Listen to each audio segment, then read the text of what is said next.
এখন 200 পৃষ্ঠার নিজে করি 17.10-এর যে প্রশ্নগুলো রয়েছে তার সমাধান আলোচনা করব। তার আগে উপরের দিকে একটা ছক রয়েছে, সেই ছকগুলোর মধ্যে বিভিন্ন জ্যামিতিক চিত্রগুলো রয়েছে, তার সম্পর্কে আমরা এখানে জানবো এবং তার সংজ্ঞা নিয়ে আলোচনা করব।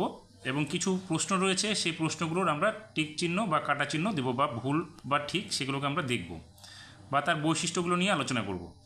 তাহলে এই চিত্রগুলো সম্পর্কে আলোচনা করার জন্য প্রথমে আমরা একটু তার সংজ্ঞাগুলো এবং চিত্র ধারণা নিব। প্রথমে রয়েছে আয়তক্ষেত্র। তাহলে আয়তক্ষেত্র আমরা কাকে বলবো? আমরা এইভাবে বলতে পারি, বা সংজ্ঞাটা এইভাবে দিতে পারি, যে চতুর্ভুজের বিপরীত বাহুগুলো পরস্পর সমান এবং প্রতিটি কোণ সমকোণ তাকে আয়তক্ষেত্র বলে। তার প্রতিটি কোণ সমকোণ মানে হচ্ছে 90 ডিগ্রি হতে হবে, অর্থাৎ চিত্রটা অনেকটা এইরকম হবে। তার এই বাহুর সঙ্গে এই বাহুটা সমান হবে, অর্থাৎ এডি বাহুর সঙ্গে বিসি বাহু সমান হবে, আবার এবি বাহুর সঙ্গে সিডি বাহু সমান হবে, এবং প্রত্যেকটি কোণ থাকবে 90 ডিগ্রি। তবে আমরা তাকে বলবো হচ্ছে আয়তক্ষেত্র। দ্বিতীয়টাতে বলছি বর্গক্ষেত্র। বর্গক্ষেত্রের সংজ্ঞাটা আমরা এইভাবে দিতে পারি, যে চতুর্ভুজের প্রতিটি বাহু পরস্পর সমান এবং প্রতিটি কোণ সমকোণ তাকে বর্গক্ষেত্র বলে।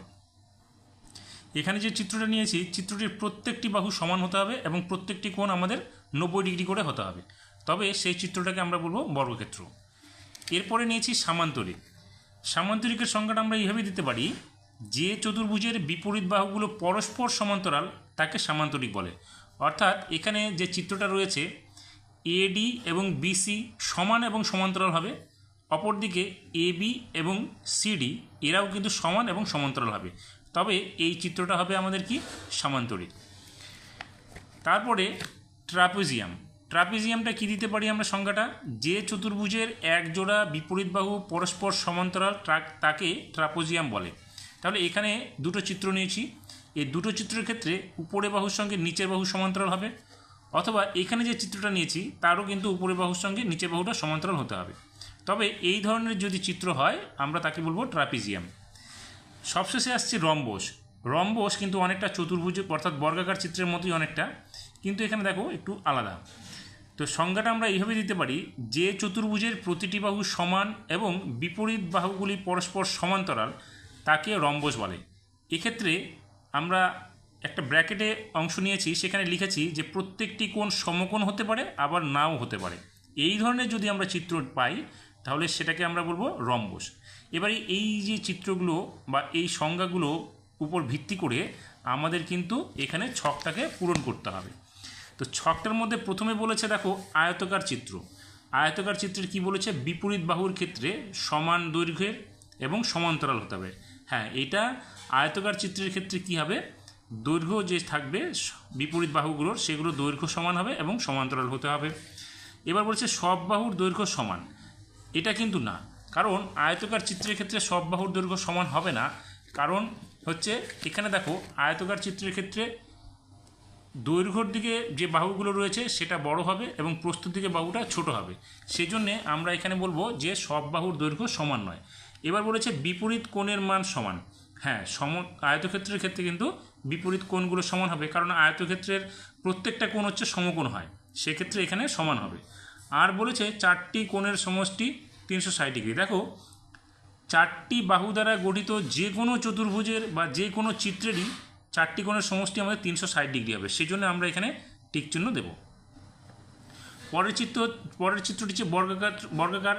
তাহলে বর্গাকারের ক্ষেত্রে দেখো প্রত্যেকটা কোণ সমকোণ হবে, প্রত্যেকটা বাহু সমান হবে, আবার প্রত্যেকটা বাহুর সঙ্গে সমান্তরাল হতে হবে না মানে হবে। এটা কারণ কি, দেখো এখানে কোণগুলো যদি সমান হয় অর্থাৎ 90 ডিগ্রি করে হয়, আবার প্রত্যেকটা বাহু যদি সমান হয় তাহলে তো বাহুগুলোও সমান্তরাল হবে, বিপরীত বাহুগুলো।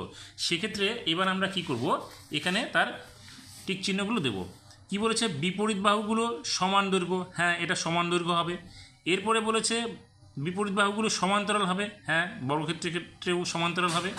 তারপরে বলছে সব বাহুর দৈর্ঘ্য সমান হবে। হ্যাঁ, বর্গক্ষেত্রের ক্ষেত্রে প্রত্যেকটি বাহু সমান হবে। বিপরীত কোণগুলোর মান সমান। এখানে প্রত্যেকটি কোণ যদি 90 ডিগ্রি হয় তাহলে তো বিপরীত কোণগুলো সমানই হতে হবে। আবার চারটি কোণের সমষ্টি আমাদের 360 ডিগ্রি। যেহেতু বর্গাকার চিত্রটি চারটি বাহু দ্বারা গঠিত, অতএব এটা চারটি কোণের মান 360 ডিগ্রি হবে। এরপরে কি আসছে সামান্তরিক। তাহলে সামান্তরিকের চিত্রটা কেমন, সামান্তরিকের চিত্র কী আছে দেখো, বিপরীত বাহুগুলো সমান্তরাল, আবার বিপরীত বাহুগুলোর দৈর্ঘ্য সমান, বিপরীত কোণগুলো সমান, কিন্তু প্রত্যেকটা কোণ সমান নয়।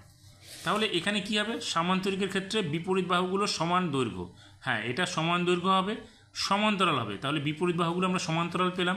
এবার কি বলেছে, সব বাহুর দৈর্ঘ্য সমান, না সব বাহুর দৈর্ঘ্য সমান নয়, বিপরীত বাহুগুলোর দৈর্ঘ্য সমান আছে এখানে। তারপরে বলেছে বিপরীত কোণের মান সমান, হ্যাঁ বিপরীত কোণের মান সমান হবে, তাহলে এটা আমরা টিক চিহ্ন দেবো, কারণ দেখো বিপরীত কোণ এই কোণের সঙ্গে এই কোণটা সমান হচ্ছে, আবার এই বিপরীত কোণের সঙ্গে এই কোণটা সমান হচ্ছে, তাহলে এটা আমরা ঠিক লিখব। পরে বলেছে চারটি কোণের সমষ্টি 360 ডিগ্রি, হ্যাঁ যেহেতু এটা চারটি বাহু দ্বারা তৈরি, অতএব এটা হবে চারটি কোণের সমষ্টি 360 ডিগ্রি হবে। পরেরটা কি বলেছে, রম্বস। দেখো রম্বস তো অনেকটা বর্গাকার চিত্রের মতো, সেক্ষেত্রে এখানে কি বলেছে, বিপরীত বাহুর দৈর্ঘ্য সমান, তাহলে এটা ঠিক হবে। এবার বলেছে বিপরীত বাহুগুলো সমান্তরাল, দেখো রম্বস দেখতে অনেকটা আবার সামান্তরিকের মতো, সেই জন্য এটা বিপরীত বাহুগুলো কিন্তু সমান্তরাল হবে। এবার বলেছে সব বাহুর দৈর্ঘ্য সমান, হ্যাঁ যেহেতু এটা বর্গাকার চিত্রের মতো, তাহলে এর চারটি বাহু সমান হবে। এবার বলেছে বিপরীত কোণগুলোর মান সমান, ঠিক রম্বসের ক্ষেত্রে বিপরীত কোণগুলো সমান হবে, কারণ চিত্রটা দেখো এখানে যে চিত্রটা নেওয়া হয়েছে চারটি কোণ সমান, চারটি বাহু সমান, এর বিপরীত কোণগুলো কিন্তু সমান আছে, যেহেতু বাহুগুলো অনেক সমান্তরাল হয়। তারপরে এখানে কি বলেছে, এখানে বলেছে যে চারটি কোণের সমষ্টি 360 ডিগ্রি, যেহেতু রম্বস চারটি বাহু দিয়ে তৈরি, অতএব এটা কী হবে, চারটি কোণের সমষ্টি 360 ডিগ্রি হবে। এবার ট্রাপিজিয়ামের ক্ষেত্রে আসছি, ট্রাপিজিয়ামের কি বলেছে, বিপরীত বাহু দৈর্ঘ্য সমান, একেবারেই না, বিপরীত বাহুর দৈর্ঘ্য সমান নয়, বলেছে বিপরীত বাহু সমান্তরাল, সবগুলো বিপরীত বাহু সমান্তরাল নয়, খালি এক জোড়া বিপরীত বাহু সমান, সেক্ষেত্রে এটা কি হচ্ছে, মিথ্যে হচ্ছে। এবার কি বলেছে, সব বাহুর দৈর্ঘ্য সমান, এটাও না, সব বাহুর দৈর্ঘ্য সমান নয়, তাহলে এটা কাটা চিহ্ন হলো। এরপরে বিপরীত কোণের মান সমান, একেবারেই না, কারণ এর বাহুগুলো তো সমান নয়, সেক্ষেত্রে চারটি কোণের সমষ্টি 360 ডিগ্রি, হ্যাঁ এটা হবে 360 ডিগ্রি। এবার আমরা কিন্তু এই সূত্রটার উপর বা এই ছকটার উপর ভিত্তি করে নিচের প্রশ্নগুলোর উত্তর দিতে পারি। এখানে দেখো একের এ নম্বরে বলেছে, আমাদের প্রশ্নটিতে বলেছে 1 নম্বরের নিচের কথাগুলো ঠিকমতো যুক্তি দিয়ে বোঝানোর বা ব্যাখ্যা করার চেষ্টা করি। প্রথমে বলেছে বর্গাকার চিত্র, আয়তাকার চিত্র ও সামান্তরিক সবাই চতুর্ভুজ। তাহলে এই কথাটাকে আমরা ঠিক বলতে পারি, কারণ বর্গাকার চিত্র, আয়তাকার চিত্র, সামান্তরিক প্রত্যেকটি কিন্তু চারটি বাহু দ্বারা তৈরি। আমরা চারটি বাহু দ্বারা তৈরি সামান্তরিক চিত্রকে চতুর্ভুজ বলি। সেক্ষেত্রে আমরা 8 নম্বরের যুক্তিটা কী দিতে পারি, যে প্রত্যেকটি চিত্রের চারটি বাহু আছে, সেই জন্য এরা প্রত্যেকে কি চতুর্ভুজ। পরেরটাতে বি নম্বরে বলেছে আয়তকার চিত্র একটি বিশেষ ধরনের সামান্তরিক। দেখো আয়তকার চিত্র একটি বিশেষ ধরনের সামান্তরিক কেন বলা যাবে না, আয়তকার চিত্রকে বিশেষ ধরনের সামান্তরিক আমরা বলবো এই কারণে, দেখো আয়তকার চিত্রের বিপরীত বাহুগুলো সমান, এডির সঙ্গে বিসি সমান, এবির সঙ্গে সিডি সমান, আবার বিপরীত কোণগুলোও কিন্তু সমান, অর্থাৎ বি কোণের সঙ্গে ডি কোণ সমান, এ কোণের সঙ্গে সি কোণ সমান। ঠিক একইভাবে যদি আমরা দেখি, তাহলে দেখো এডি বাহুর সঙ্গে বিসি বাহু সামান্তরিকের ক্ষেত্রে সমান, আবার এবি বাহুর সঙ্গে সিডি বাহু সমান, আবার এরা কি সমান্তরাল, আবার এখানে বিপরীত কোণগুলোও সমান। তাহলে এই জন্যে আমরা আয়তকার চিত্রকেও আমরা কিন্তু একটা বিশেষ ধরনের সামান্তরিক বলতে পারবো। তাহলে এটা আমরা কী লিখব, আমরা এইভাবে এটাকে লিখতে পারি যে আয়তকার চিত্রের বিপরীত বাহুগুলো পরস্পর সমান এবং সমান্তরাল, তাই একে বিশেষ ধরনের সামান্তরিক বলা যাবে। এরপরে সি নম্বরে বলেছে রম্বস একটি বিশেষ ধরনের সামান্তরিক। দেখো রম্বসের ক্ষেত্রে প্রত্যেকটি বাহু সমান হয়, আর সামান্তরিকের ক্ষেত্রে কি হয়, বিপরীত বাহুগুলো সমান হয়। আবার সামান্তরিকের ক্ষেত্রে বিপরীত বাহুগুলো সমান্তরাল, রম্বসের ক্ষেত্রে কিন্তু বিপরীত বাহুগুলো সমান্তরাল। সামান্তরিকের ক্ষেত্রে কি হয়, বিপরীত কোণগুলো সমান হয়, রম্বসের ক্ষেত্রে কিন্তু বিপরীত কোণগুলো সমান হয়। অতএব আমরা বলতে পারি যে রম্বস একটি বিশেষ ধরনের সামান্তরিক। এরপরে ডি নম্বরে বলেছে সামান্তরিক এক বিশেষ ধরনের ট্রাপিজিয়াম। দেখো সামান্তরিক একটি বিশেষ ধরনের ট্রাপিজিয়াম, এই কথাটা বলা যাবে কারণ ট্রাপিজিয়ামের এক জোড়া বিপরীত বাহু সমান্তরাল, সেক্ষেত্রে সামান্তরিকের তো দুজোড়া বিপরীত বাহু সমান্তরাল, যেহেতু সামান্তরিকের দুজোড়া বিপরীত বাহু সমান্তরাল আর ট্রাপিজিয়ামের এক জোড়া বিপরীত বাহু সমান্তরাল, অতএব সামান্তরিকে কিন্তু এক ধরনের ট্রাপিজিয়াম হতে পারে। এরপরে 2 নম্বরের প্রশ্নটিতে বলেছে আয়তকার চিত্রের সব বাহু দৈর্ঘ্য সমান। দেখো আয়তকার চিত্রের সব বাহু দৈর্ঘ্য সমান নয়, আয়তকার চিত্রের দৈর্ঘ্য বড় হয়, প্রস্থ ছোট হয়, অতএব এটা কী হবে, ভুল হবে।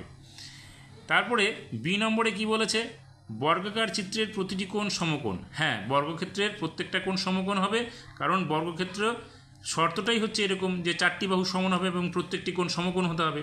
সেক্ষেত্রে বর্গাকার চিত্রের প্রত্যেকটি কোণ সমকোণ বা 90 ডিগ্রি হতে হবে, তা অতএব এটা সত্য। তারপরে সি নম্বরে বলেছে সামান্তরিকের বিপরীত বাহুগুলো সমান্তরাল।